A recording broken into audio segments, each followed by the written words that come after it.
Hey guys, hey everybody, we're live at 7:13 and we are running the final mini for Adam's micro collection Hoth stuff. First place gets 4 spots. I only have 5 spots on the list here. So we got some killer odds. I'm going to take it over here to random. Paste our 5 in here. Gonna roll the dice to see how many rounds we're going to go. Got to get a 5 or better to play.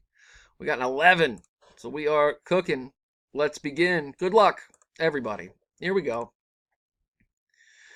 Corey, round 1 and 2. Rich takes 3. Corey.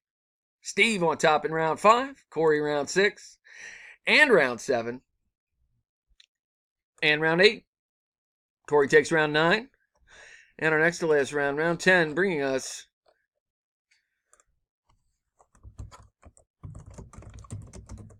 to the last round. Good luck, guys. Here we go. And our winner is Corey. And at number 4, here's the verification code. JFGJGO. That's a bit of a tongue twister, but there's the verification. Nonetheless, Corey in at number 4 is the champ of this final mini. I am done at 7:14 p.m. As you can see there, one last time, there's the results. Congrats to our winner. See you next time, guys. Thanks.